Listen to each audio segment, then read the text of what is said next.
Fala galera, tá começando mais um vídeo aqui no Papo de Atirador e hoje eu vou falar de medicina de combate com meu amigo Matheus Lisboa. Segura só.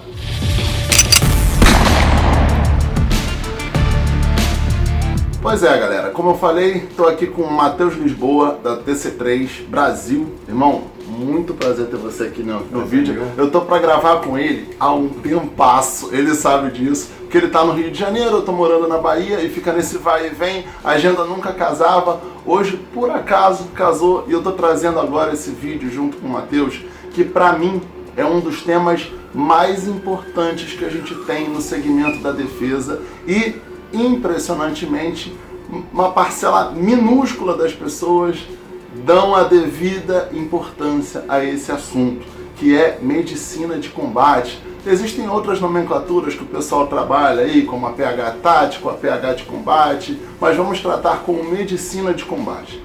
Matheus, vamos falar o seguinte pro pessoal. Todos nós que portamos armas estamos sujeitos a sermos baleados ou termos alguém próximo baleado. Você tem alguma informação concreta em relação a índice de mortalidade das pessoas por não estarem preparadas? Porque a gente sabe que a grande maioria das pessoas não tem preparo.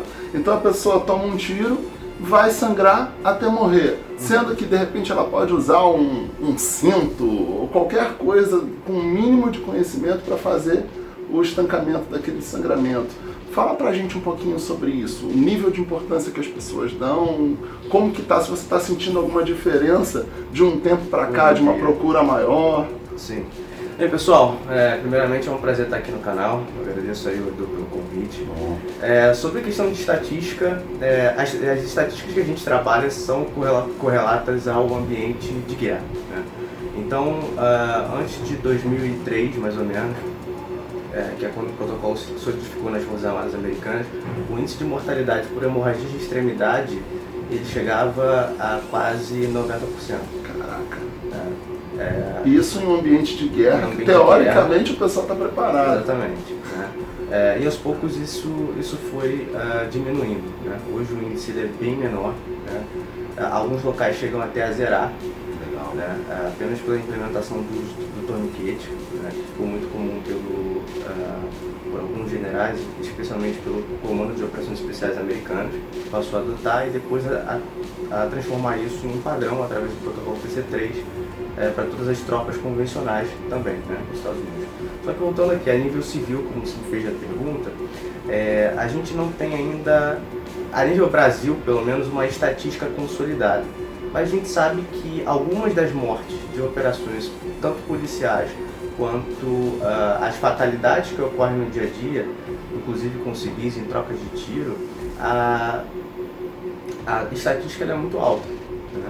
É até difícil ter esse tipo de estatística, né? Eu fiz a pergunta e agora estou analisando aqui, porque a gente não tem um ambiente civil armado no Brasil, né? A gente está começando a ter uma transição agora, que os CACs e várias outras derivações estão começando a portar suas armas nas ruas.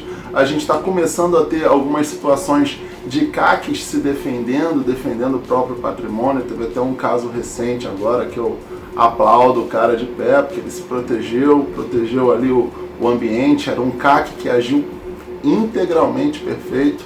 E me diz uma coisa, seu curso, como é que está a procura do curso? Você está notando agora uma preocupação maior das pessoas buscando esse tipo de conhecimento? Muito maior, cara, assim, especialmente do público civil. Eu posso dizer hoje em dia que na nossa empresa, a maioria do público, hoje em dia, ele é civil. Ele não é policial, ele não muitas vezes são militares também convencionais que procuram sobre isso. Tem alguns clientes que são militares convencionais que às vezes se juntam ali, né, para tentar conversar com a equipe sobre a PH de combate, coisa do tipo, e muitos, especialmente caras mais antigos, não têm o mínimo conhecimento, né, porque por muitos anos imperou a PH civil, dentro das Forças Armadas ainda é o APH civil, ou as práticas civis dentro do APH que prevalece, então o cara acha ainda que o torniquete é o último recurso, que dá para improvisar um torniquete, né? Mas hoje em dia, a nível privado, que é o que a gente atua e trabalha, os civis eles estão tendo uma preocupação muito maior de procurar o curso, né? E a gente tem esse cuidado de pegar um protocolo que a princípio é para ser um protocolo militar, né? E tentar contextualizar a nível civil. Não, e uma coisa muito importante você falou aí em relação a improviso, né? É óbvio que numa situação de sobrevivência, improvisos podem ser necessários, mas uma coisa que eu tenho acompanhado há algum tempo, principalmente depois que a gente começou a conversar sobre o assunto, é em relação à evolução tecnológica que a gente tem nesse meio. A gente tem hoje em dia dispositivos específicos, daqui a pouco o Matheus vai mostrar para vocês alguns dispositivos específicos de aplicação facílima, como por exemplo adesivos para fazer um estancamento de sangramento, um torniquete que você consegue aplicar com uma mão só, porque ele é desenhado para atuar dessa forma, entre outras coisas que são fantásticas. Infelizmente aqui no cenário brasileiro essas coisas são caríssimas, né? O Matheus inclusive ele faz a comercialização de alguns desses produtos e eu notei que você está com um preço muito mais justo do que eu vinha vendo em Mercado Livre e outras revendas por aí, né? Porque tinha gente, o CAT, por exemplo, você me informou que estava R$280, né? Eu já vi vendendo, eu quase comprei uma vez, inclusive, por R$500. E tem pouco tempo isso. Então, muito cuidado com as fontes aí onde você vai comprar, porque o negócio é complicado. Depois eu vou colocar aqui na descrição do vídeo como você chega até a TC3 Brasil, ao Matheus, para justamente buscar isso. E em relação a essa questão da evolução tecnológica, o que você destaca aí para quem estiver assistindo a gente? Cara, a evolução tecnológica ela foi muito necessária, né? Só para a gente contextualizar, o protocolo de medicina de combate nasceu em 96. Um ano antes aconteceu o que a gente viu no filme Falcão Negro em Perigo, né? A operação americana pelas Nações Unidas de captura do Muhammad Farah Aidid, que deu errado, né? E a partir disso os Estados Unidos eles começaram a ver e a compilar que as práticas de medicina em campo, de medicina em combate, elas estavam totalmente ultrapassadas. A analgesia que eles usavam em campo, por exemplo, o uso de drogas, né? Era ainda da Segunda Guerra Mundial, muitas coisas ainda eram do Vietnã. Então eles se juntaram e viram essa necessidade através de estudos científicos, de recolhimento de dados, de estatísticas muito sérias, a necessidade de criar um protocolo específico para a guerra, né? Então a partir de 96 eles criam o protocolo TC3 e ele passa a ser disseminado, como já expliquei aqui. Começa pelas operações especiais, pelas forças especiais, né? Até a gente também chegar ali em 2001 com o ataque das Torres Gêmeas, onde os Estados Unidos começa a ser enviado para o Oriente Médio, né? No Iraque, Afeganistão, e os combates assimétricos começam a acontecer. Então eles pensaram da seguinte forma: olha, a gente precisa de tecnologias que sejam boas o suficiente, que sejam baratas, mas que principalmente seja possível para que todos esses soldados consigam carregar com eles, para onde quer que eles estejam.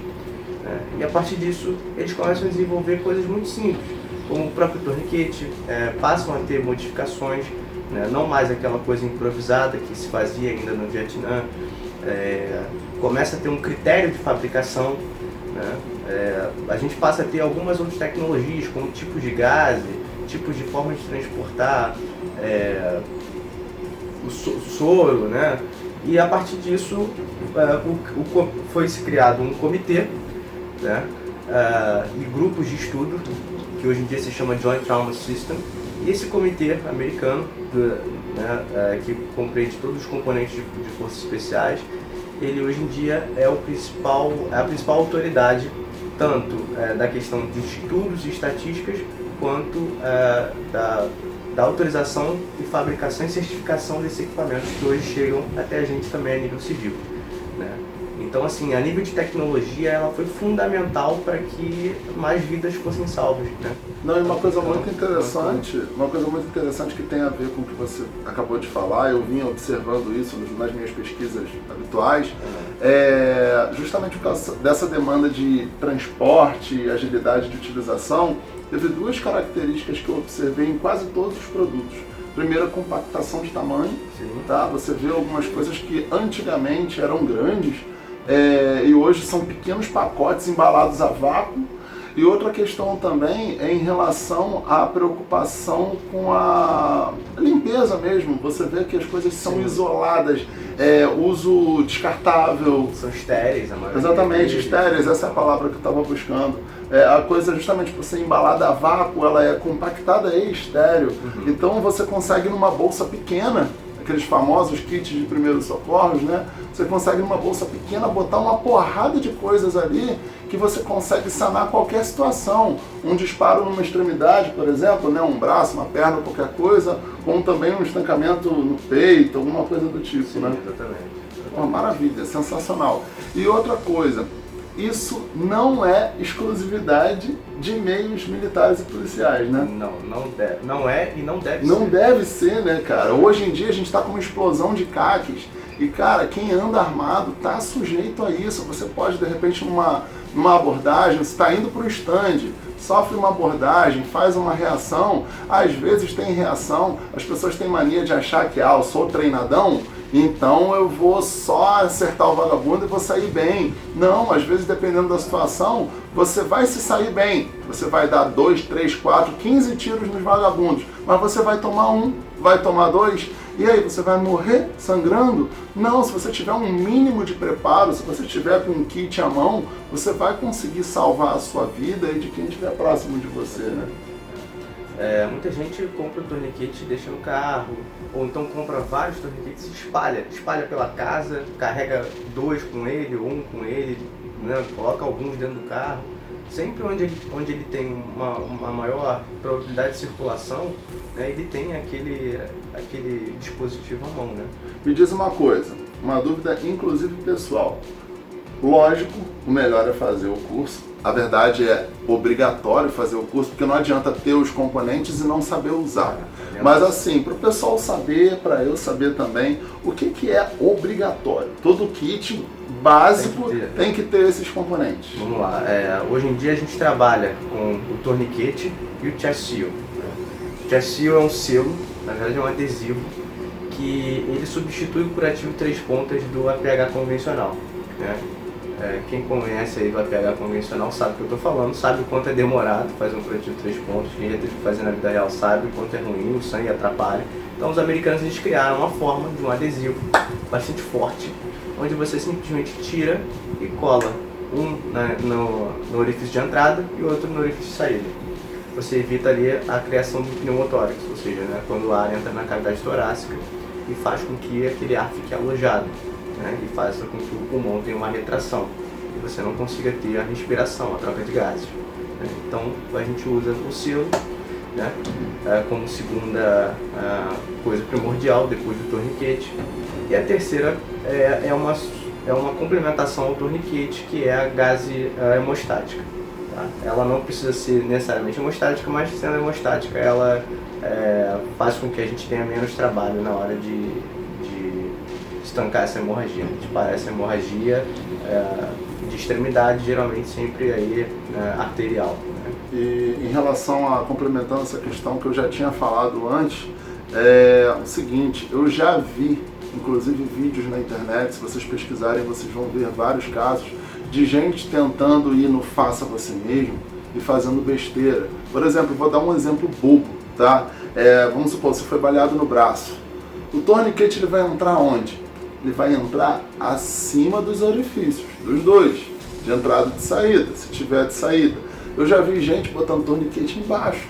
O que você está fazendo aqui? Você está isolando uma área que não vai ter vazamento sanguíneo. O fluxo está todo aqui e o fluxo está chegando no orifício, então o sangramento vai continuar. Por isso que eu falo, Matheus, exatamente. Exatamente, coloca exatamente em cima do furo, né? Então, gente, um curso, você buscar um curso, buscar esse conhecimento é fundamental, é necessário. Eu, inclusive, eu quero fazer o teu curso, eu quero conciliar aí a agenda. Já foi difícil para a entrevista, imagina para o curso, mas vai sair, porque é necessário, cara, é necessário. Assim, eu confesso, quem me segue sabe que eu sou bem transparente sempre, eu não tenho essa preparação, sei da importância e eu estou na estatística dos que não se prepararam. Eu ainda não estou preparado. Eu sei que o essencial, até por eu pesquisar muito, por conversar muito com colegas seus, eu sei o basicão ali. Eu acho que eu consigo sobreviver, mas é necessário fazer efetivamente um curso com quem conhece para você aprender efetivamente. E me diz uma coisa, como é que o pessoal acompanha a sua agenda de cursos? Fala aí seus contatos. Para quem quiser, a gente tem nosso site, www.tc3brasil.com.br. A gente vai agora lançar aí a agenda de 2020. A gente trabalha no sistema de módulos, né? Então o nosso módulo de medicina de combate, ele é sempre muito básico. Por isso a gente consegue agregar tanto policial, quanto militar, quanto civil na mesma turma. Isso é bacana porque acaba tendo uma aproximação entre diversos setores, né? Acaba se criando um networking muito bacana. E o nosso curso ele tem uma duração de 8 horas, ou seja, em um dia você sai ali minimamente capacitado para se atender o seu familiar, atender um colega, né? Então assim, a gente vai ensinar você a usar o torniquete, a como dobrar o seu torniquete, a como transportar, formas de transporte de outros tipos. Vamos oferecer ali diversas contextualizações, mas não apenas de material. A gente vai dar também ali toda a contextualização histórica de como o protocolo foi criado, por que ele foi criado, como ele é aplicado hoje, como ele é usado a nível militar, a nível policial, como o civil pode, né, contextualizar ele. A gente também tem outros módulos complementares ao conhecimento da medicina de combate, que é a identificação de armas de fogo balística terminal, onde a gente vai mostrar para a pessoa como que ela identifica diversas plataformas de armas, né? E em adição a isso, a gente mostra para ele como é que é a interação da munição com o corpo humano, qual é o estrago que uma munição pode causar, né? Seja ele de uma munição de fuzil, de pistola, né? Vamos mostrar os diversos calibres. A gente tem dessa forma duas modalidades, a parte teórica do módulo, né, de identificação de armas de fogo balística terminal, e a gente fez agora, no final do ano, a parte prática, onde a gente levou os estudantes para o stand, colocamos diversos anteparos, colocamos ali gelatina balística, colocamos vidros de carro para eles poderem ver no Instagram, como acontece em um vidro. Esse módulo é conduzido por 2 peritos criminais, então assim, militares, né? Então são caras muito bem capacitados, e nossos outros 2 módulos que ainda estão aí em fase de elaboração, vai ser um módulo voltado ao terrorismo, ao estudo do terrorismo, e o outro é um módulo voltado à proteção pessoal, que se chama Adaptive, onde eu peguei o livro 100 Deadly Skills, do Clint Emerson, que foi um Navy SEAL, também foi da CIA, onde ele compila nesse livro pequeno, né, mas ele compila 100 habilidades ou 100 dicas de segurança pessoal, né, que civis podem aplicar, né? Então eu pego todo esse contexto e condenso ele também em um módulo de um dia. Então a gente trabalha nessas plataformas. No nosso site vocês vão ter aí acesso a como esses módulos são feitos, né, a descrição de cada um deles, e a gente sempre tenta colocar um valor acessível, né? Não adianta nada a gente querer oferecer uma gama extremamente especializada e não dar acesso a quem mais quer fazer e a quem mais deve fazer, né, esse curso, que é justamente o civil. E especialmente estando no Rio de Janeiro, é onde a gente mais tem essa preocupação, né? A segurança ela não deve ser negligenciada nem compartimentalizada, né, como algo assim, único exclusivamente dos policial ou dos militares, né? Acho que tem que ser uma construção aí de todos. Não, e uma coisa que eu tenho observado muito, infelizmente no Brasil, as corporações militares, elas não zelam adequadamente pela vida dos seus homens. E então, a grande maioria das corporações não oferece esse tipo de curso internamente. Então você aí policial, você militar, você da segurança pública ou privada, galera da segurança privada também, vigilante de banco, por exemplo, que trabalha armado, qualquer outro vigilante está sujeito a ser baleado ou ter um colega baleado. Então, já que a sua empresa ou a sua corporação não banque você. Lembra daquela coisa que eu sempre falo, nada é mais caro do que a nossa vida. Então é um investimento muito barato diante do bem que ele pode trazer, ele pode representar a sua sobrevivência, a sobrevivência de quem trabalha do seu lado. Então investe nisso que vale demais a pena. Agora vamos matar a curiosidade da galera, vamos mostrar aí quem é quem. Vamos lá, pessoal. Vamos começar pelo item mais importante, que é o torniquete, tá? Eu transporto meu torniquete numa casezinha, posso tanto colocar ela no meu cinto, no meu colete, quanto transportar no meu bolso, tá? É uma opção. Eu mantenho ele com essa case aqui, que é da For Honor, porque ela mantém uma proteção inteira dele. Geralmente o pessoal costuma ver aí o transporte do torniquete sendo naquele porta-torniquete aberto. Existem alguns estudos científicos que mostram que o transporte do torniquete aberto ele deixa o seu torniquete exposto à validez. E isso diminui a vida útil dele. Tá? Então, o torniquete bem conservado dura aí, em média de 3 anos. Nos Estados Unidos, a recomendação é que se troque de 6 em 6 meses. Só que nos Estados Unidos custa $30. Exatamente, isso que eu pensei. Então, só para vocês conhecerem, aqui é um torniquete CAT, geração 7, tá? Esse aqui é o original, é homologado e testado pelo comitê. Todos os nossos produtos eles vêm direto dos Estados Unidos, beleza? Ele é muito simples, beleza? A pontinha vermelha ela vai sempre indicar aonde ele vai ter que ser aberto. Tá? Ele é todo feito de polímero e velcro. Não tem nada extremamente mágico nele, né?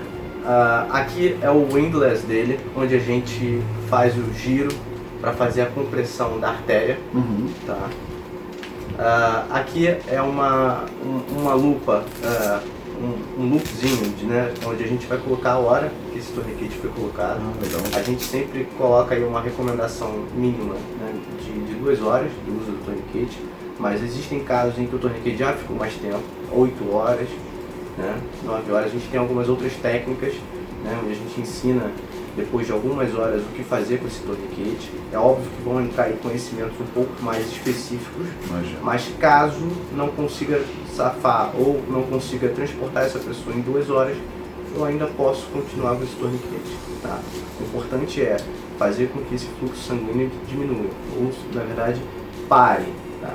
Um torniquete improvisado ele consegue até diminuir o fluxo sanguíneo, mas o torniquete industrial, como esse aqui, ele para. Consegue estancar totalmente, né? Exatamente. Porque eu não sei números, você com certeza vai poder falar pro pessoal, mas assim, a quantidade a litragem de sangue que a gente tem nos nossos corpos, óbvio que varia, né? Eu tenho bem um pouquinho mais de sangue que você, por causa da variação de estatura, mas dependendo do fluxo, a pessoa pode morrer até em poucos segundos. Sim. Então você tendo a capacidade, a possibilidade de botar um torniquete para estancar isso, é muito melhor do que você improvisar que vai simplesmente retardar a morte daquela pessoa, né? Só para vocês terem uma ideia, para a gente improvisar o efeito que um torniquetezinho desse faz de forma improvisada, óbvio, em um ferimento femoral, ou seja, na coxa, a gente teria que ter um pedaço de pano forte o suficiente que aguentasse ser torcido por um pé de cadeira. E com certeza a gente não consegue isso com facilidade. Né? Essa coisa do graveto ou do pano triangular, isso aí é medicina do século retrasado. Né? Então, esse aqui é o torniquete CAT, beleza? Só para vocês entenderem como ele é colocado, eu vou me auto-aplicar.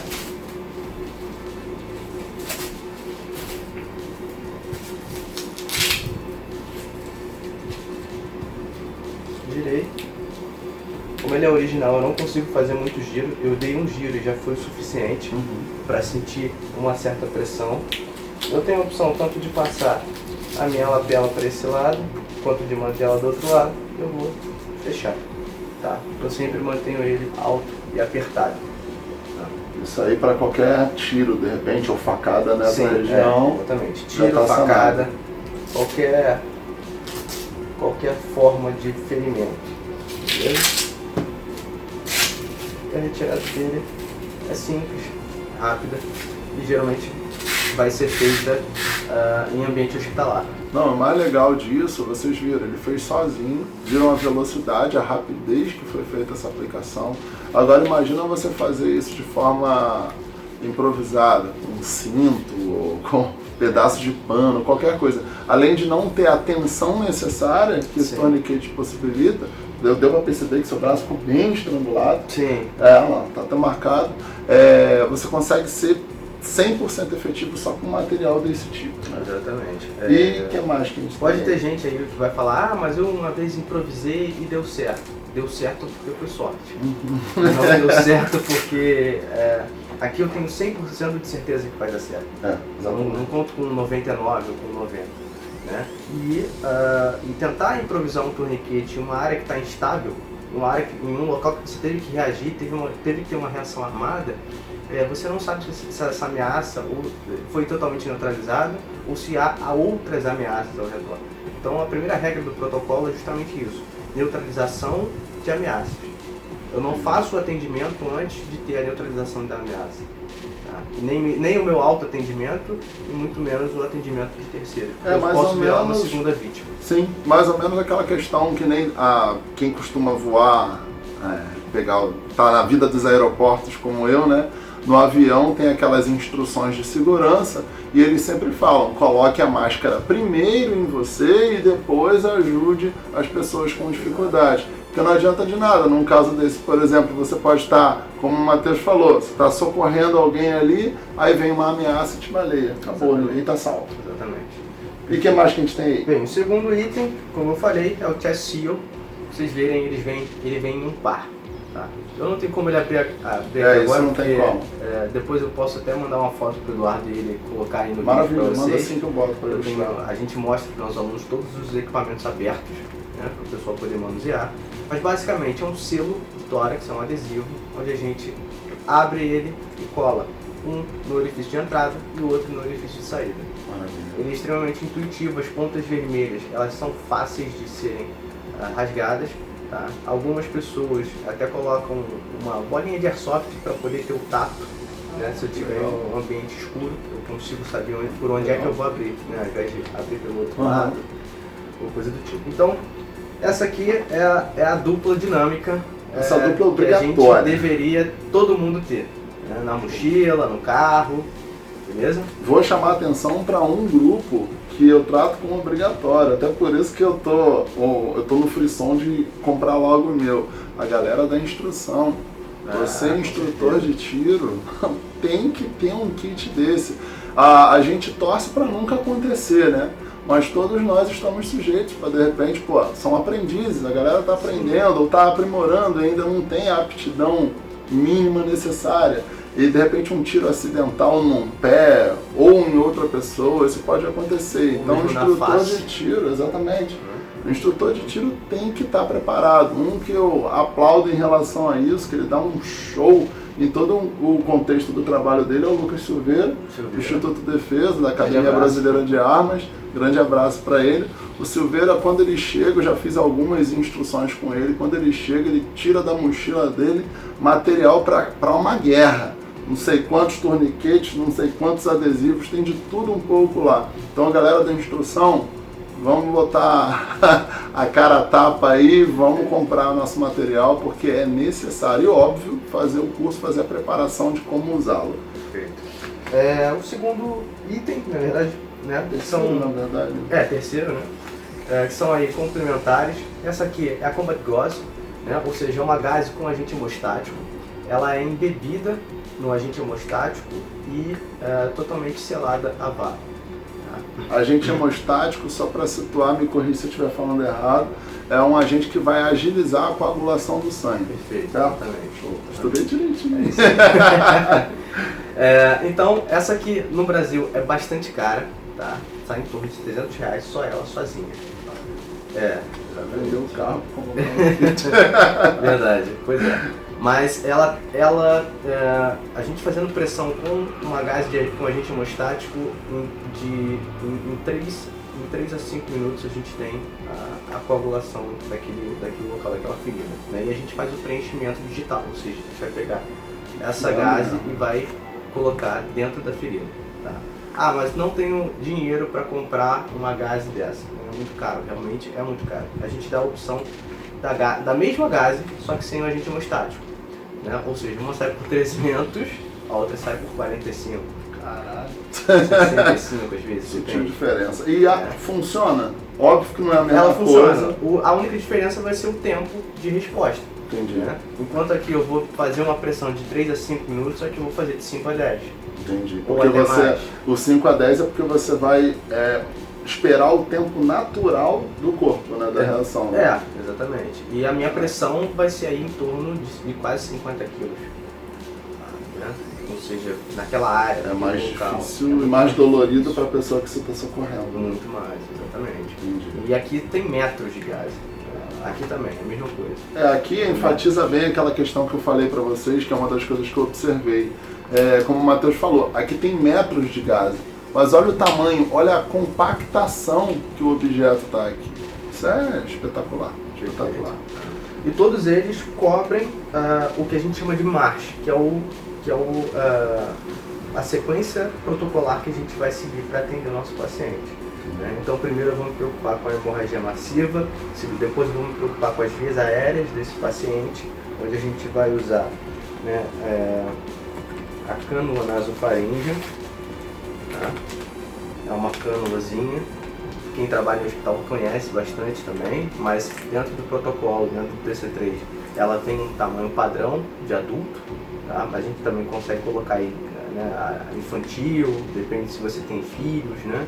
Isso é para enfiar no nariz mesmo, para liberar... Para ter uma via aérea péreo. Show. Né?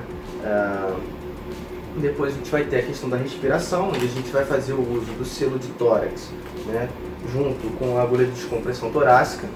Tá? É uma agulha realmente. Essa aqui a gente usa para instrução, só para vocês verem como ela é bem fina, tá? E é uma agulha mesmo. Caraca. A parte da agulha vai fazer ali a inserção dentro da caixa torácica para retirar esse ar que entrou, que já não está entrando mais porque a gente colocou o selo, tá? A gente vai inserir na caixa torácica e vai puxar. Né? Essa parte plástica vai ficar ali dentro, né, e vai fazer com que esse ar saia.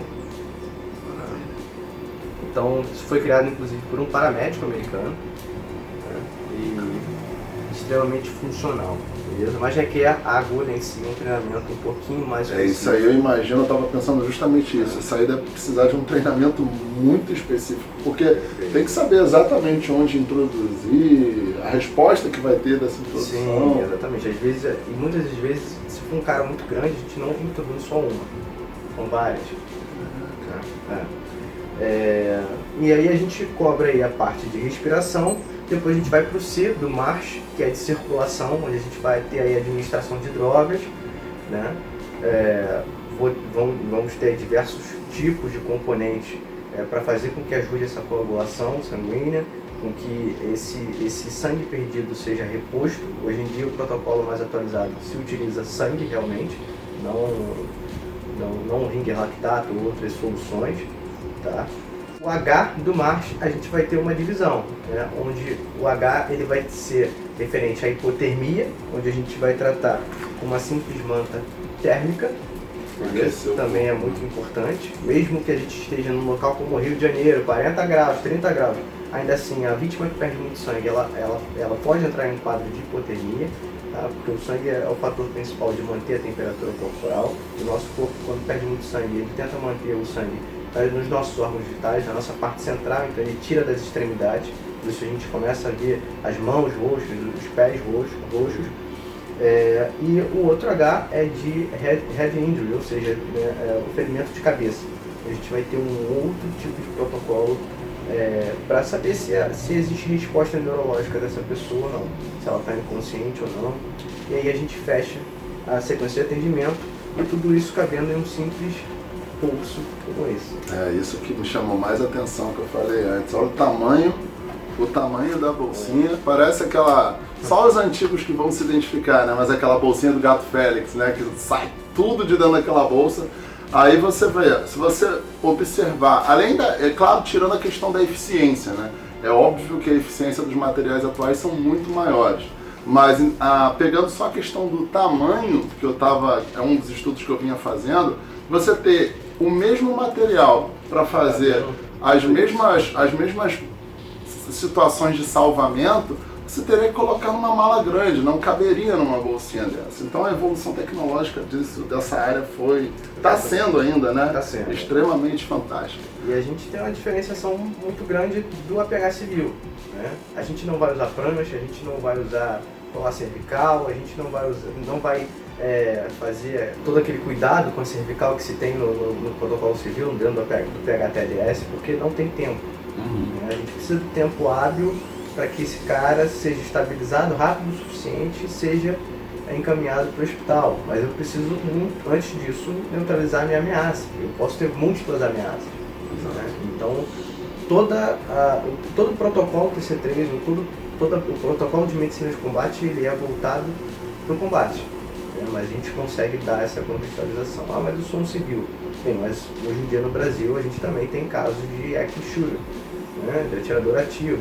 Nos Estados Unidos, toda semana praticamente a gente está vendo um, né? Ou algum tipo de caso desse. Então, já nos Estados Unidos existem protocolos específicos para isso. Né? E caso alguém esteja procurando aí alguma referência no Brasil, a gente tem hoje a Escola Superior de Polícia Civil do Paraná, através do Dr. Sérgio Manilha, que é médico e operador do Grupo TIG da Polícia Civil do Paraná. Junto com ele tem uma equipe, como também o Dr. Felipe Lessa, o Dr. Felipe Bittencourt, que são médicos. O Dr. Felipe Lessa é operador também do Paraçá, e eles se juntaram, criaram uma pós-graduação no tema. Né, pegaram todo o protocolo do TC3 e adaptaram a atividade policial, dividindo em MARC 1, 2 e 3, né, e o COF. Estão aí revolucionando o cenário de APH e medicina de combate no Brasil. Então, assim, quem estiver procurando essas referências, pode ir lá no Instagram, Doc Manilha, Lessa 173, Felipe Bittencourt, que vocês vão achar aí, vão ver o trabalho que eles vêm fazendo. Tem também aí uma criação de um comitê no Brasil voltado a isso. Que vai ser aí bastante próximo do comitê americano, para a gente poder trazer toda essa expertise para as nossas forças policiais, para as nossas forças armadas, e a gente aqui no setor privado, pelo TC3 Brasil, tentando também aí trazer um pouco dessa tecnologia, desse conhecimento que é tão necessário. Né? Por isso a gente tem essa filosofia de tentar não ser aquela coisa careira, não ser aquela coisa impossível de ser feita, né, para que a maioria das pessoas tenham realmente esse acesso. Não, e além, complementando até o que você está falando, eu queria até a sua opinião, eu imagino que seja favorável. Eu tenho uma visão muito forte sempre em relação à defesa residencial. Tudo eu sempre acabo levando para o chamado home defense, né, em inglês, defesa residencial. Você recomenda, assim como eu recomendo, que uma segunda pessoa da casa saiba manusear uma arma de fogo? Você recomenda que tenha alguma pessoa, mesmo que essa pessoa não seja atiradora, não goste de arma, você recomenda que uma esposa, uma filha, um filho faça também o curso? Com certeza. Não só o curso de medicina de combate, como também um curso de manuseio de arma de fogo. Porque é importante, né, mais cara? uma pessoa ali para... Não que ela vai estar na linha de frente com você, mas assim... A gente vai estar na linha de frente, a gente pode ser baleado, a gente pode ser abatido. Então uma segunda pessoa tem que saber sanar ali o problema de alguma forma, pelo menos tentar. Exatamente. Eu pelo menos cresci assim, né? Sou filho de policial, então tu era o cara, né? Então assim, toda a família sabe alguma coisa. Seja dirigir um carro, seja dirigir uma moto, botar uma moto, seja até mesmo manusear arma de fogo, ou pelo menos para que a arma de fogo serve e como é que ela funciona. Exato. Então assim, muitos que são aí, né, tem familiares policiais, também devem ter essa, ou deveriam pelo menos, né, ter essa curiosidade no mínimo, né, ou pelo menos essa instrução dentro de casa. E da medicina de combate é a mesma coisa. O meu outro instrutor, o Marlon, inclusive, ele ensina a família, o filho dele de 6 anos, a manusear um torniquete, né, a esposa, o que fazer, o que tem na mochila dele caso algo aconteça, aonde procurar. Por isso a gente, né, coloca os kits de primeiros socorros, eles são sempre identificados. Então a pessoa sabe o que tem ali. Né, e sabe que ali também não é um kit de primeiros socorros comum. Né, aquelas gases de farmácia, não é. Não vai ter um band-aid. Então a gente acaba também dentro de casa tendo que ensinar nossas famílias. Né?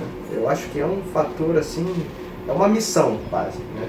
Porque se a gente está querendo ensinar o cara de fora, mas não ensinar a nossa própria família, que tipo de instrutor a gente é, né? Exatamente. Então acho que começa pelo exemplo pessoal, né? É o que os Navy SEALs falam, né? Liderar pelo exemplo. E é basicamente isso. Não tem como a gente querer criar consciência nos outros, sendo que dentro de casa a gente não tem essa prática, né? Então fica mais fácil.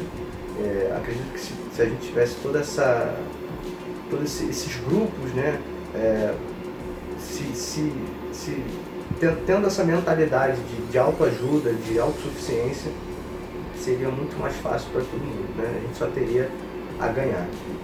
A gente costuma ver aí também pelo país a discrepância que por exemplo, o pessoal da região sul, que tem uma cultura mais armamentista, que tem uma cultura mais de defesa, para outros estados, inclusive aqui, onde a gente está no Rio de Janeiro, que é muito diferente, isso é uma discrepância absurda. Não, e eu que estou lá no Nordeste, muitos não sabem, mas eu moro na Bahia, eu moro na região próxima de Salvador.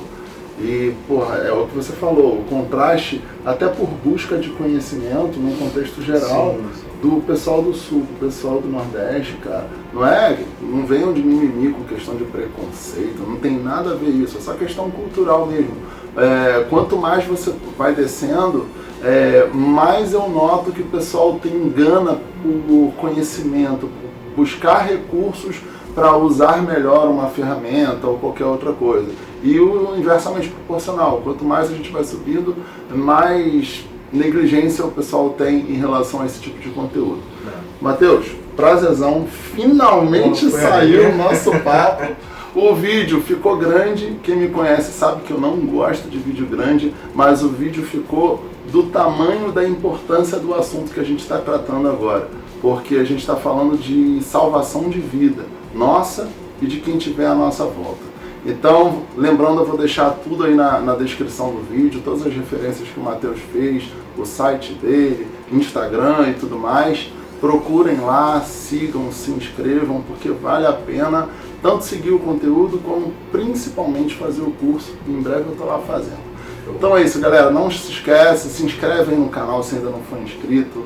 Segue tudo que for aí, Instagram, Facebook, Papo de Atirador tá em todos esses negócios aí. Curte, compartilha e a gente se vê no próximo vídeo. Tchau!